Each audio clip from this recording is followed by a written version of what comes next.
Bonjour à tous et bienvenue dans cette nouvelle vidéo. Imaginez une seconde.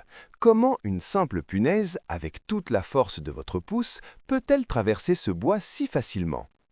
Est-ce que c'est juste une question de force ou y a-t-il autre chose en jeu? Dans cette vidéo, on va lever le voile sur ce mystère. On va explorer ensemble le monde fascinant des forces pressantes et de la pression.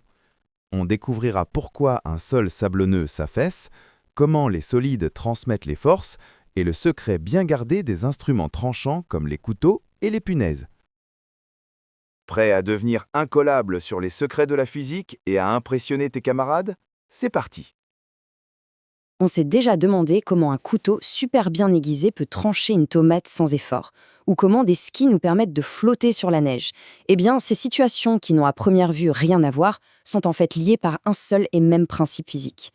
Aujourd'hui, on va percer ce secret ensemble, la physique de la pression. Alors, pour commencer, on va se pencher sur quelques petites énigmes du quotidien, des situations un peu étranges qui pourtant partagent toutes le même secret.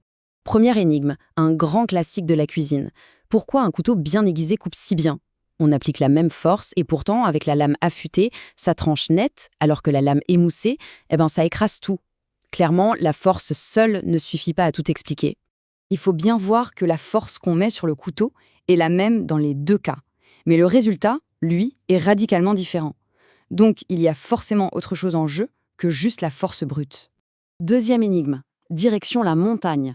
Comment ça se fait que les skis nous empêchent de nous enfoncer jusqu'aux genoux? Avec des chaussures normales, on s'enfonce direct, mais hop, on met des skis et on a l'impression de flotter à la surface. Et pourtant, le poids de la personne, lui, n'a pas changé d'un gramme. Et ce principe, il ne s'applique pas qu'à la neige, loin de là. C'est exactement la même physique qui permet aux dromadaires, avec leurs larges pattes, de ne pas s'enfoncer dans le sable du désert. Neige d'un côté, sable de l'autre, et derrière, un seul et même secret. Bon. Dans tous ces exemples, la force appliquée, que ce soit notre bras ou le poids d'une personne, est la même. Mais les résultats, eux, sont complètement différents. Il nous manque donc une pièce essentielle du puzzle pour comprendre ce qui se passe vraiment. L'exemple de la punaise est parfait pour ça. La force qu'on applique avec le pouce sur la tête de la punaise, elle est transmise intégralement jusqu'à la pointe. C'est une règle de base en physique, un objet solide transmet la force de manière égale. Et voilà la grande question. La force est identique sur le pouce et sur le mur. Et pourtant, le pouce ne sent presque rien, alors que la pointe, elle, s'enfonce dans le mur sans aucun problème. Comment une seule et même force peut-elle avoir des effets aussi différents?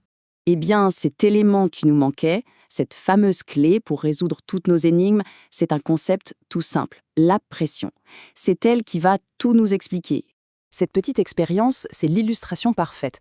On prend un bloc, donc il a toujours le même poids, la même force. Quand on le pose sur sa grande face, il s'enfonce à peine. Par contre, si on le met sur sa face la plus étroite, il s'enfonce beaucoup plus profondément. La force est la même, mais la surface de contact, elle, a complètement changé. Et voilà la formule magique. La pression, c'est la force divisée par la surface. En fait, ce qui compte, ce n'est pas seulement la force, mais comment elle est concentrée. Sur une toute petite surface, on obtient une pression immense. Sur une grande surface, la pression est toute petite. C'est vraiment aussi simple que ça. Bon, maintenant qu'on a saisi le concept, voyons à quoi ça sert. Parce que parfois, l'objectif, c'est justement de créer la pression la plus forte possible. Et c'est exactement le principe du couteau, de l'aiguille ou de la punaise. Pour percer ou pour couper, l'astuce, c'est de concentrer toute la force sur une surface minuscule. Ça crée une pression tellement énorme que ça peut trancher, même si la force de départ n'est pas si grande. Prenons un cas concret. Une patineuse sur glace. La surface de contact de ces deux lames, c'est minuscule, à peu près 30 cm². En comparaison, la surface de ces semelles de chaussures, c'est plus de 10 fois plus grand, autour de 320 cm². Et le résultat est juste spectaculaire. Pour une patineuse de 54 kg, la pression sous ses chaussures est d'environ 16,5 kPa. Mais sur ses patins, la pression explose. Elle bondit à plus de 176 kPa. C'est une différence gigantesque, plus de 10 fois plus de pression. Et c'est cette pression énorme, concentrée sur la lame, qui fait fondre une toute fine couche de glace juste en dessous. Ça crée un petit film d'eau liquide qui permet au patin de glisser avec une facilité incroyable. Ok, mais parfois, on veut obtenir l'effet exactement inverse. L'objectif, c'est d'avoir la pression la plus faible possible. Et là, on en revient à nos skieurs et nos dromadaires. Pour ne pas s'enfoncer dans une surface molle, comme la neige ou le sable, la stratégie est toute simple. On augmente au maximum la surface de contact pour étaler le poids et donc diminuer la pression. Les dameuses à neige en sont un exemple parfait. Leurs chenilles sont super larges et elles répartissent leur poids énorme sur une très grande surface.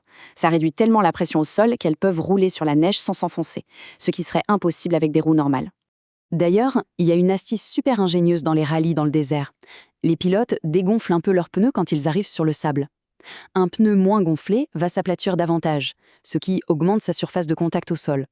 Du coup, la pression diminue et le véhicule a beaucoup moins de chances de s'ensabler. Et ce principe, on le retrouve même à une échelle gigantesque, comme pour les voies ferrées. Le poids d'un train est colossal. Si les rails, qui sont très fins, étaient posés directement sur le sol, ils s'enfonceraient tout de suite. C'est pour ça qu'on les pose sur de larges traverses qui répartissent cette charge énorme et qui maintiennent tout en place. Et voilà, nos énigmes du début sont résolues. Du simple couteau de cuisine jusqu'au train, on se rend compte que c'est toujours le même principe universel qui est à l'œuvre. L'effet d'une force dépend totalement de la façon dont elle est concentrée. Donc l'idée vraiment essentielle à retenir, c'est celle-ci. Pour couper, percer, pénétrer, petite surface pour une haute pression. Pour supporter, flotter, ne pas s'enfoncer, grande surface pour une basse pression. Tout est une question d'équilibre entre la force et la surface. Une fois qu'on a compris ce principe, on commence à le voir absolument partout. Dans la forme d'un talon aiguille, dans les larges pattes d'un éléphant, et même dans les fondations d'un gratte-ciel. La pression est tout autour de nous. La vraie question maintenant, c'est où est-ce qu'on va l'observer la prochaine fois? شكراً على المشاهدة. إذا عجبك الفيديو لا تنسى الاشتراك في القناة، قناة بروفي التعليمية.